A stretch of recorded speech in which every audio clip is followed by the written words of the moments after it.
Well, hello there. It's Medium Jenny Lee, and I'm here with the next discussion for the Raw Contact, Volume 1, Teachings of the Law of One. We're going to be going over Session 10 today, and if you happen to watch the last one, so this one will be video number 11. If you watched video number 10, you were left with a little bit of a cliffhanger about what in the world was going on with those Bigfoot and their karmic restitutions. And we're going to get into that now. Here we go. Okay, so Dawn wants to know about these Maldek souls. Transfer of the Maldek souls. What happened to them? How did they lose their planet? The peoples of Maldek had a civilization somewhat similar to that of the societal complex known to you as Atlantis, and that it is gifted much technological information and used without care for the preservation of the sphere. Following to a majority extent the complex of thought, ideas, and actions which you may associate with your so-called negative polarity or the service to self. So they had a whole bunch of technological stuff. They didn't use it to save the planet. They didn't use it to help each other. They just used it for the individual service to self. That sounds familiar. Let me get a sip of my coffee here. Okay. This was, however, for the most part, couched in a sincere belief thought structure, which seems to the perception of the mind-body complexes of the spirit to be positive in service to others. The devastation that racked the biosphere caused its disintegration resulted from what you call war. So they really thought they were doing stuff for each other. They really thought they were making good choices for everybody, but then they blew up the whole damn planet. How interesting. Goodness gracious. Okay. So, this was approximately 705,000 years ago. The cycles had begun much earlier on this planet due to their relative ability to support the first-dimensional life forms earlier than on our planet. These entities were so traumatized by this occurrence that they were in what you call a social complex knot or tangle of fear. No one could reach them, and no beings could aid them. That's really awful. Because look how long it took for somebody to come and help. It took almost 100,000 years for someone to come and get them out of this fear knot.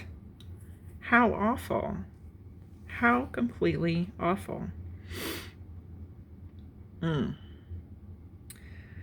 So approximately 600,000 years ago, the then existing members of the Confederation were able to deploy a social memory complex and untie the knot of fear. So for almost 100,000 years, these beings were living in fear.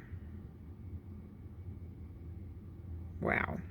The entities were then able to recall that they were conscious. This awareness brought them to the point upon what you would call the lower astral planes, where they could be nurtured until each mind-body-spirit complex was able finally to be healed of this trauma to the extent that each entity was able to examine the distortions it had experienced in the previous life illusion complex. So they were in such a jangled up, tangled mess of trauma that they didn't even know that they existed anymore. They weren't even conscious of themselves. And it took a long time to untie them, unknot them, heal their trauma, so they could even figure out what their last lives were. Craziness. After this experience of learned teaching, the group decision was to place upon itself a type of what you would call karma elevation.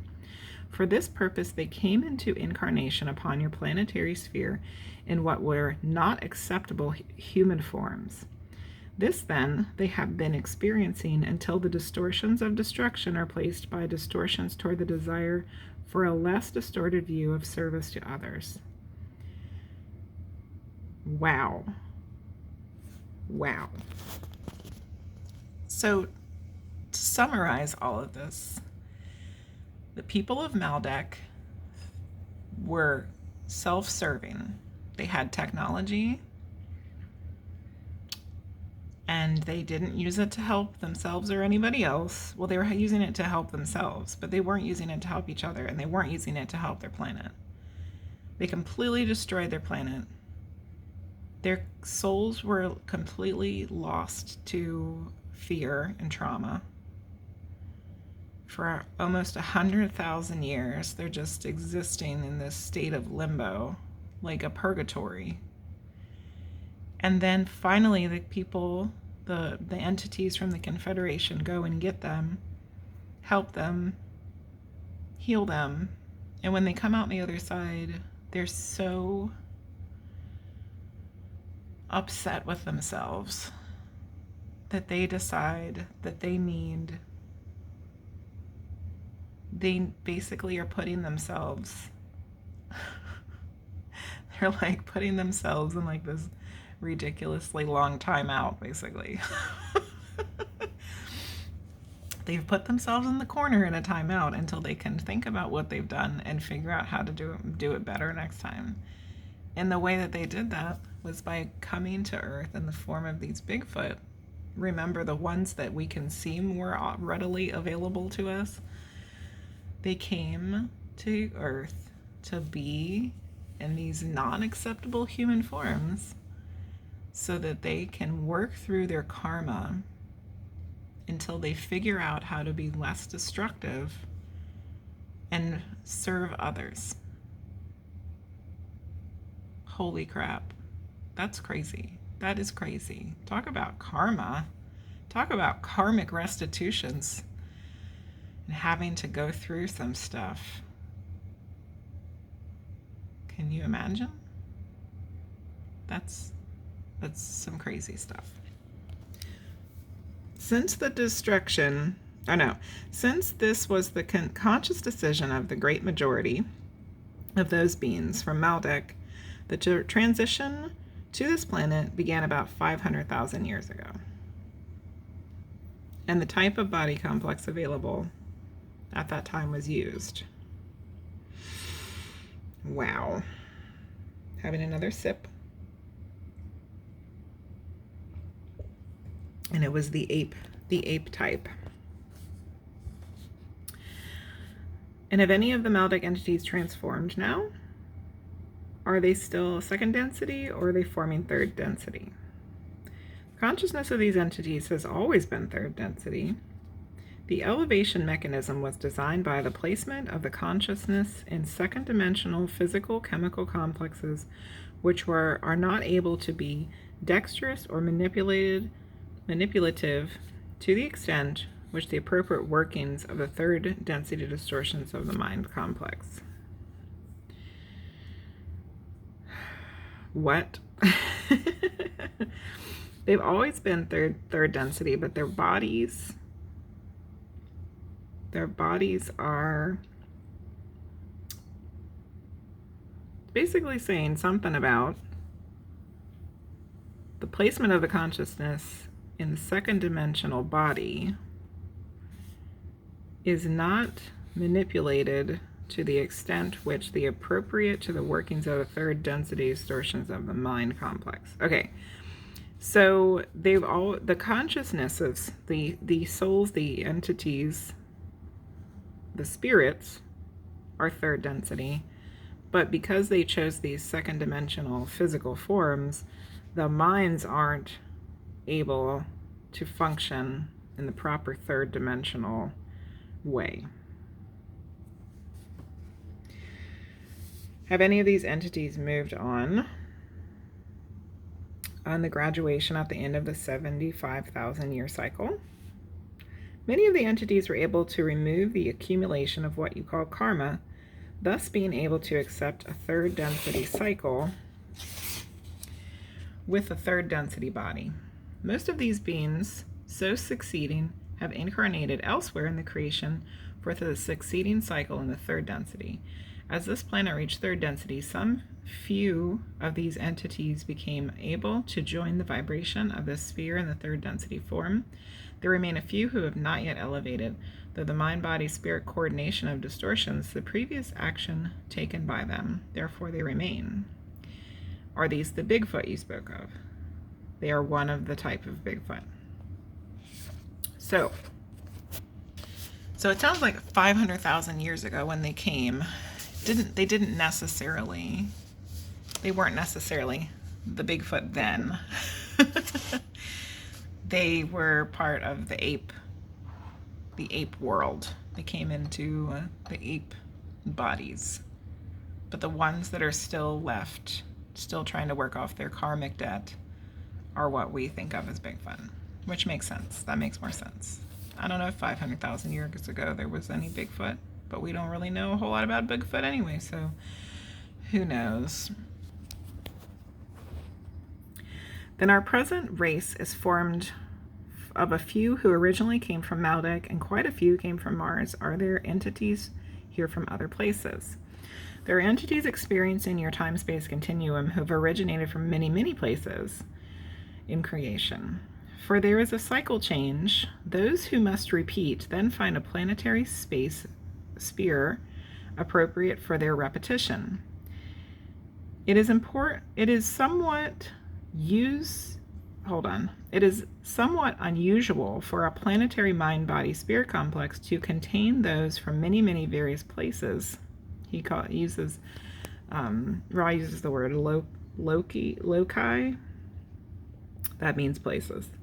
But this explains much, for you see, you are experiencing the third dimensional occurrence with a large number of those who must repeat the cycle. The orientation, thus, has been difficult to unify, even with the aid of many of your teach learners. See my O? Oh! Oh!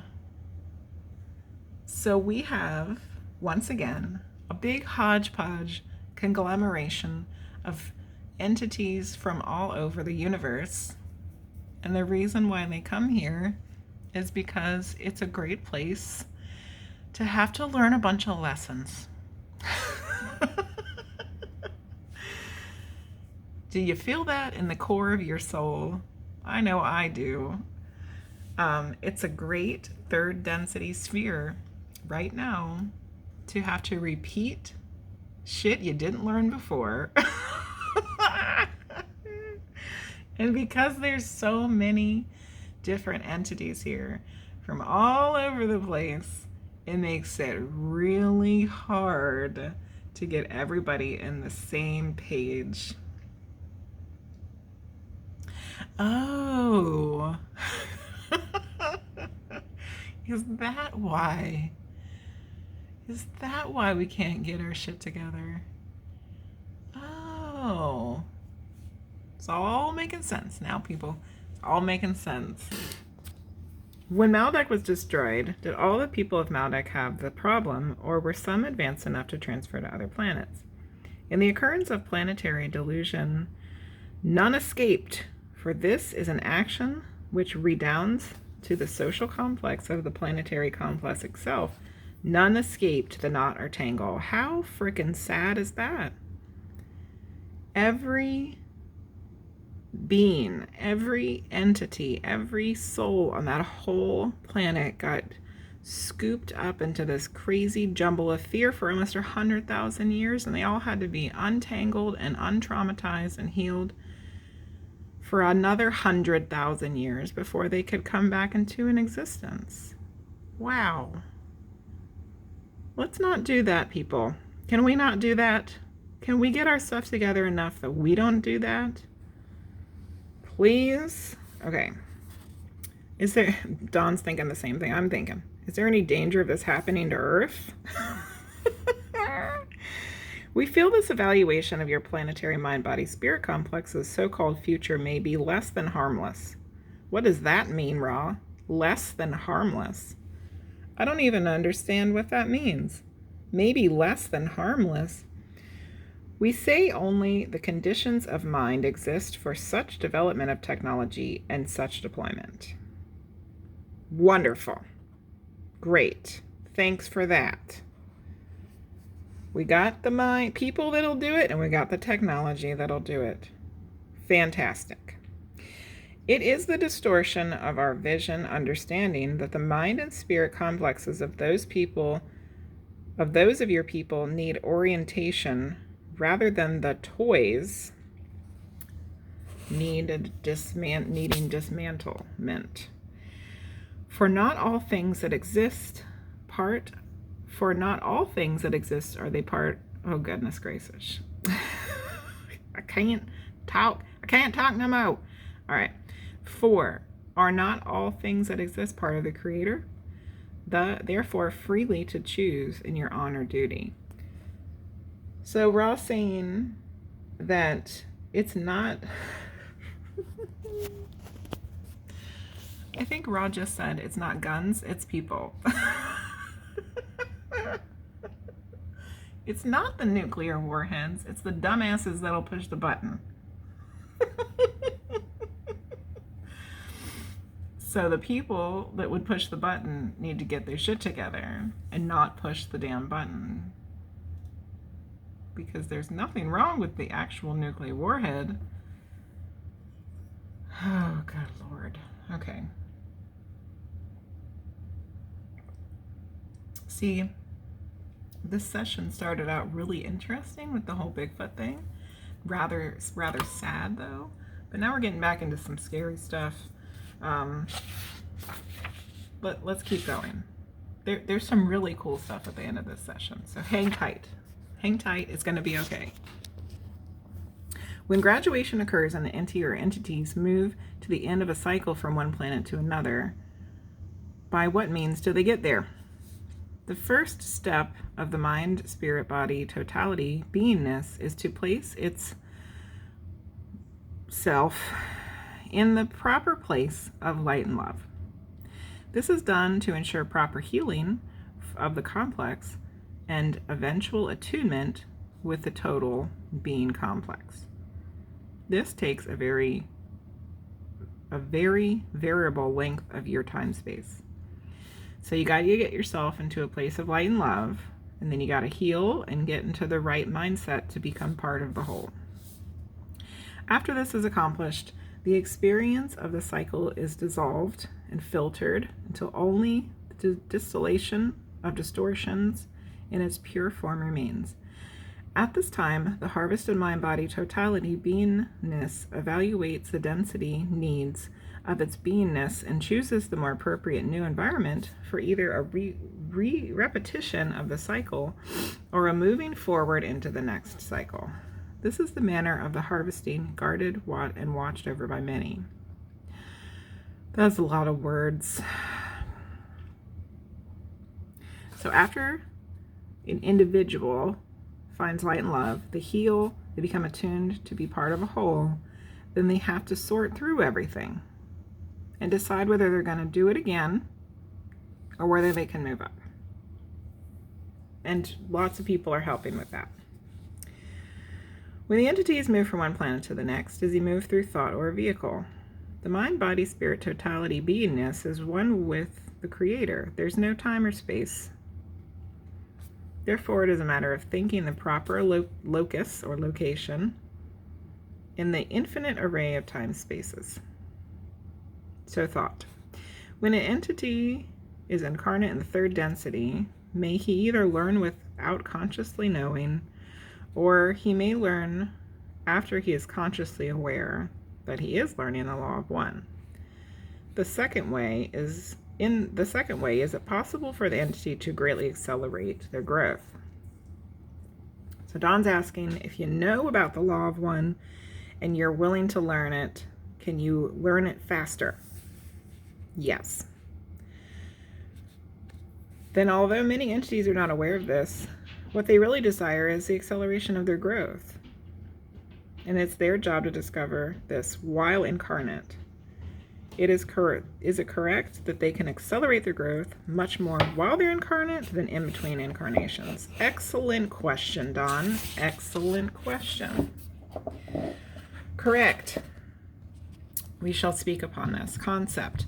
The law of one has, as one of its primary distortions, the free will distortion. Thus, each entity is free to accept, reject, or ignore the mind-body-spirit complexes about it and ignore the creation itself. Everybody has free will to learn it, ignore it, or reject it. And each other. There are many among your social memory complex distortion who at this time-space engage daily, as you would put it, in working upon the law of one in one of its primary distortions, that is, the ways of love. Oh, yay, good. However, if the same entity, being biased from the depths of its mind-body-spirit complex toward light and love, were then to accept responsibility for each moment of the time-space accumulation of present moments available to it, such an entity can empower its progress in much the same way we described the empowering of the call of your social complex distortions to the Confederation.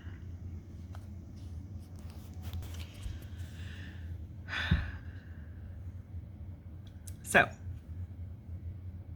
if you're working with love and you're understanding the law of one, either consciously or not consciously,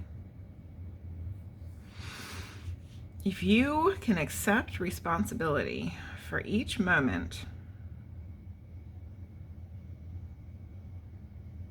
of your present moments available, you can progress your growth much like the call to the Confederation. So remember back a couple sessions ago, and Don was asking about how if there's 10 people on Earth that are calling for the Confederation, how does the calculation of this multiplying to the 10th or whatever, what does that mean? And Ra ends up saying that if 10 people call, it actually ends up counting as like 1,000, remember? So Ra's saying, if you're working with light and love, you're understanding the law of one consciously or unconsciously, and you accept responsibility for stuff in your present time, the accumulation of stuff in your present time, so past stuff too, then you're multiplying it. You're multiplying it like that. Like if you add 10, it's 1,000.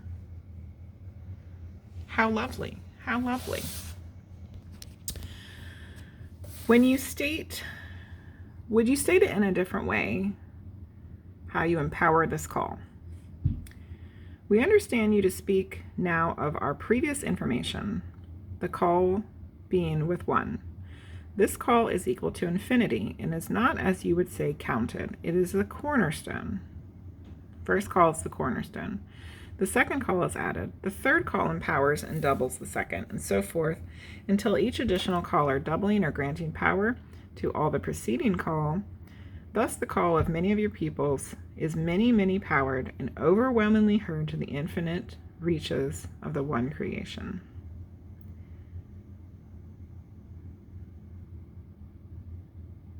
So it doubles like each time. And that's how it will work for your love and light growth if you're accepting all the crap that has happened in your life. Okay. How can we practice and exercise this? Dawn keeps asking. This is the most nearly centered and usable within your illusion complex. This is exercise 1.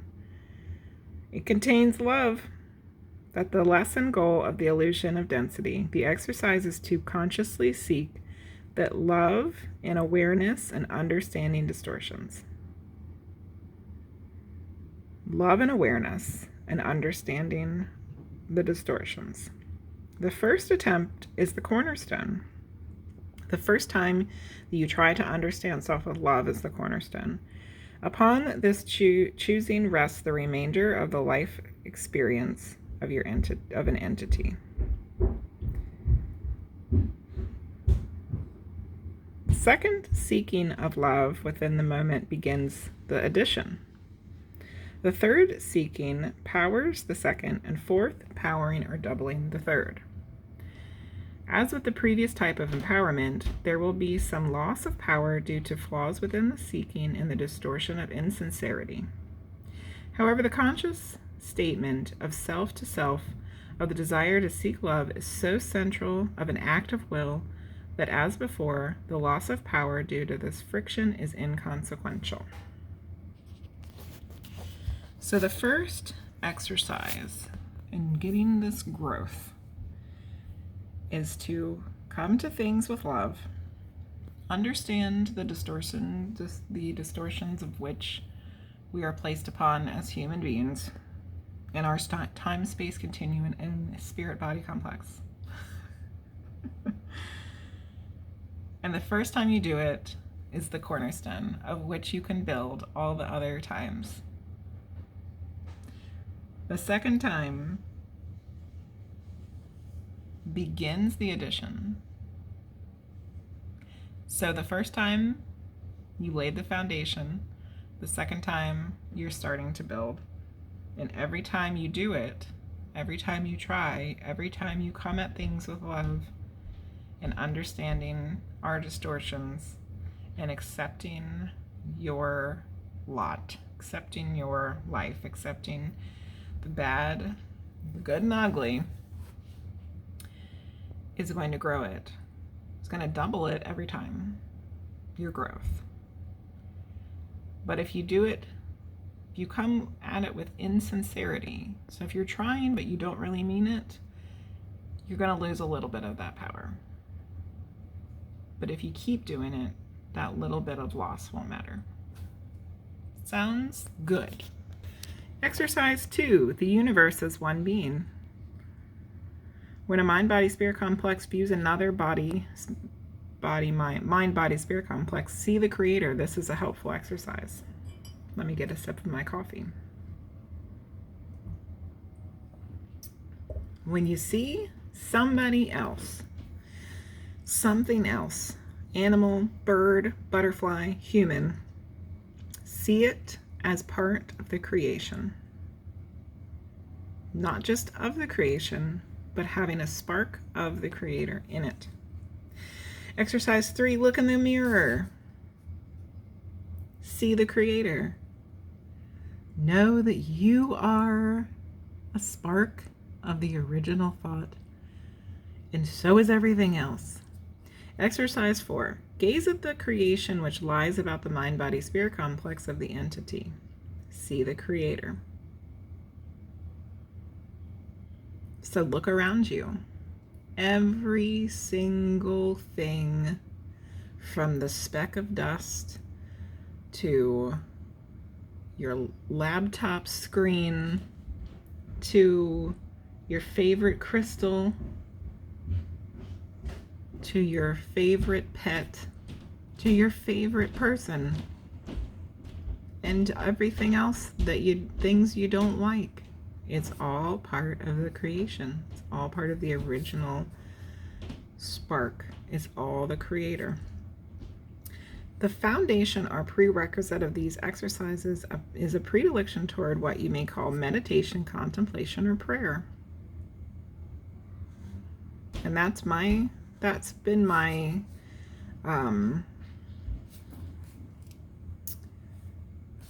something I've been thinking about for many years now, that all of these things are the same. Meditation, contemplation, or prayer. So when a religious person is praying to God and asking for things or being grateful or whatever it is that they might be praying to God for, it's the same exact thing as somebody meditating.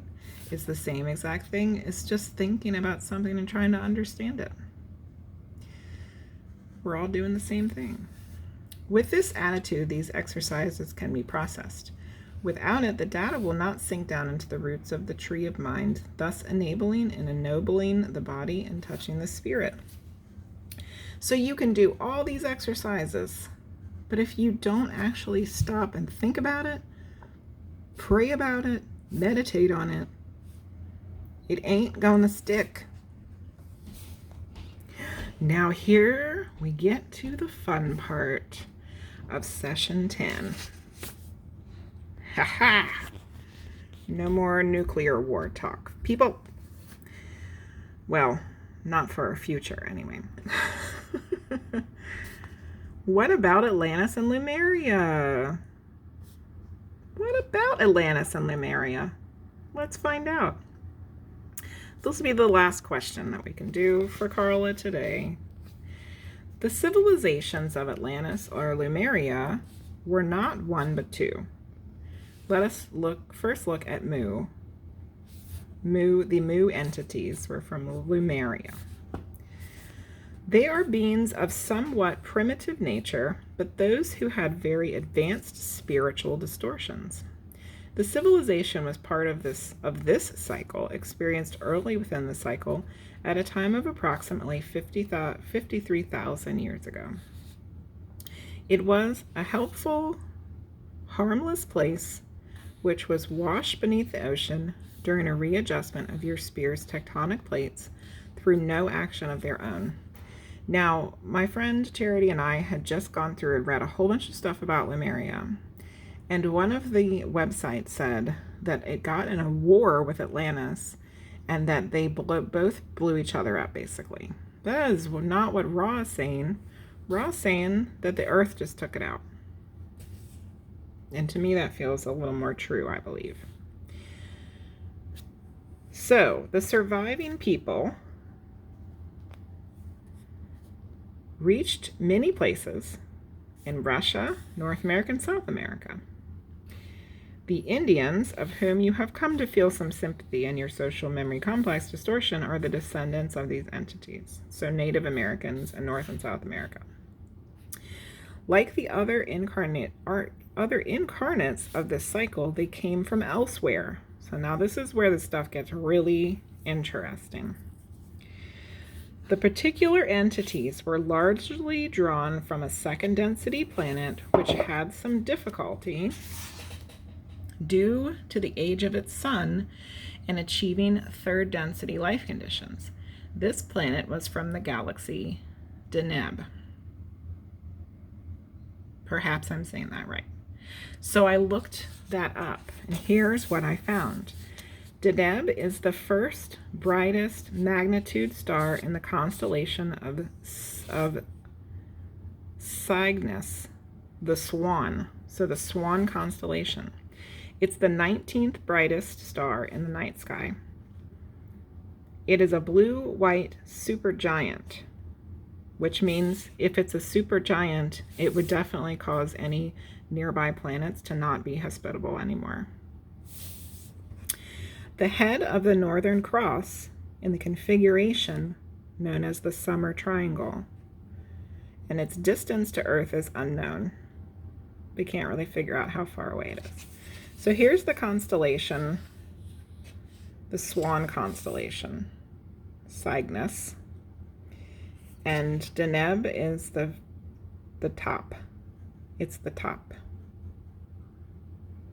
So the beings, the spirits, the souls that came to be the people of Lemuria came from a planet that circled Deneb, the star that's the head of the Swan constellation. Pretty cool stuff. The Atlantean race was a very conglomerate social complex which began to form approximately 31,000 years ago. It was a slow-growing and agrarian society until about 15,000 years ago. It quickly reached a high technological understanding which caused it to be able to use intelligent infinity in a less informative manner. So if Lemuria was 53,000 years ago, and Atlantis was 31,000 years ago to 15,000 years ago, I don't really think that they could have gotten in a war with each other, because it sounds like they didn't really exist at the same time. We may add that they used intelligent infinity as well, manipulating greatly the natural influxes of the indigo penal ray for divine or an infinite energy. So I had to look up what that meant. And the penal ray is your third eye chakra. And I can never remember the colors of the chakras. Like, I see them as my own colors when I do them personally. So I don't remember the traditional, these are what is what. So I didn't look it up, but I'm assuming that the third eye chakra is an indigo color. Let's look it up right now, actually, because now I need to know. Inquiring minds want to know, what's the color for the third eye chakra?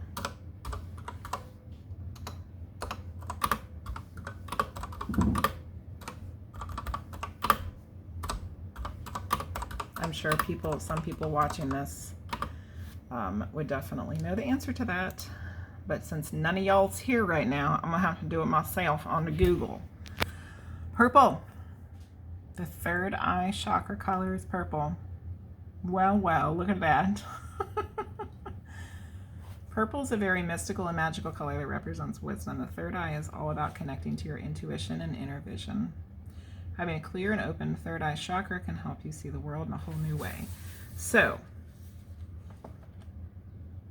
Atlanteans had figured out how to use the penal third eye chakra ray,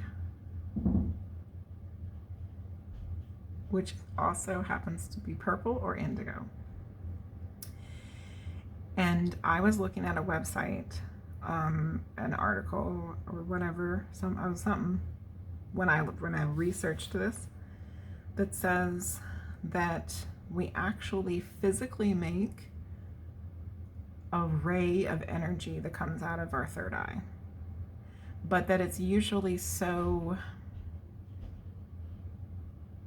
weak or disjointed that it doesn't really do anything.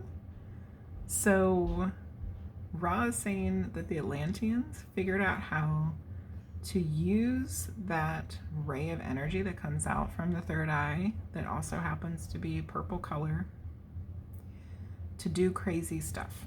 And this is one of the things they were doing. They used it to create life forms. What? It doesn't say they used it to make thought forms. They used it to make life forms. This they began to do instead of healing and perfecting their own mind, body, spirit complexes, turning their distortions towards what you call a negative. So instead of healing themselves and fixing themselves, they just made new bodies. So they weren't learning anything. Oh, people. Think about that for a second. They didn't try to fix themselves. They just plopped themselves into a new body. And look what it did. 11,000 years ago, the first of what you call wars happened, and 40% of the population disintegrated. That sounds awful. The second and most devastating of the conflicts happened 10,821 years ago. This created an earth-changing configuration, and a large part of Atlantis was no more, having been inundated. 3 of the positively oriented of the Atlantean groups left before its devastation and went to the mountainous areas of Tibet, Peru, and Turkey. So the Lemurians ended up being in North America, South America, and Russia. That's funny. I know someone who will find that part interesting. And then and then the rest of the people who were able to leave Atlantis went to Tibet, Peru, and Turkey. Well. So all of this stuff is really making me want to go back and look at the Fingerprints of the Gods from Graham Norton. No, from Graham Hancock. Graham Norton is not the right name. Isn't that the guy who does the British talk show? Graham Hancock. Sorry, Graham Hancock, I called you the wrong name. It's really making me want to go back and look through that, because there's a whole section in there about what the cycles of the constellations are, and I'm wondering if they fit up with the same number of years as these cycles that they're talking about. And it also talks a lot about this idea that there was an advanced civilization before, in the ancient times, when we didn't realize, that we haven't figured it out yet. And I really want to see if the dates that Ra is mentioning match up with what Graham Hancock discovered in his book through actual, real historical scientific data. I'm gonna have to dig the book out and start comparing, because it's just too much information here. I'll have to give you an update. Okay, so they're getting ready to close the session. And Ra wants to know what Don wants to know what Ra means when Ra uses the word galaxy. We use the term known to your people, galaxy. We accept that some galaxies contain one system of planetary or solar groups and others several. However, the importance of the locus or location in infinite time-space dimensionality is so little that we accept the distortion implicit in such an ambiguous term. And Don's confused because he feels like Ra has referred to a solar system as a galaxy, but Ra's like, no, we didn't. How many stars would be in a galaxy? It depends on the galactic system. You are known, as you know, contains many, many millions of planets, entities, and star bodies in our galaxy. Okay. So then, as usual, Dawn asks if they can make Carla more comfortable. And the usual information is related, but here's one more thing that Ra reminds us of that I just felt like it was important. Our contact is narrow-banded, and thus the influx brought in with us must be precise. So once again, that kind of brings up the idea, in fact, that all the stuff that they're doing for Carla to make her comfortable physically and mentally and emotionally has to be extremely precise so that this narrow band of information and energy can come through to her. Good to know. So that concludes session 10. Let's review what we learned today. So at the beginning of the session, we learned more about Maldek and their spirits' karmic restitutions as apes and Bigfoot on planet Earth. Fascinating information. Unfortunately, we went back into some scary times about blowing ourselves up. And then we learned a little bit about free will. There was exercises on how to grow your own understanding of the Law of One and spiritual growth. And then we learned about Lemuria and Atlantis. This session was jam-packed with a lot of information that we all need to sit down and process now. Let's see. Oh, okay. So I've read through session 11, and we have finally hit 100 pages in session 11. We are officially about a quarter of the way through the book. Not in discussions, but in me reading it.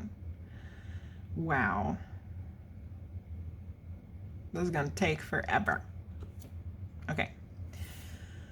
A lot of information to process. So, as usual, comment, question, comments, concerns, thoughts, feelings. What do you think? How do you feel? Want to know these things. So join the discussion. Put in what you think. If you got questions, we all got questions. So let's hear those questions. If you like this video, please give it a thumbs up. If you haven't subscribed already, please do. This is discussion number 11, so there's 10 more. And the whole reason why we're doing this is because we have had 2 contacts through medium readings with the entity called Ra, and you can see those on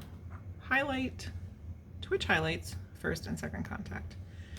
Thank you for watching, and I appreciate you all, and I'll see you soon for the next discussion. Have a lovely day. Bye-bye.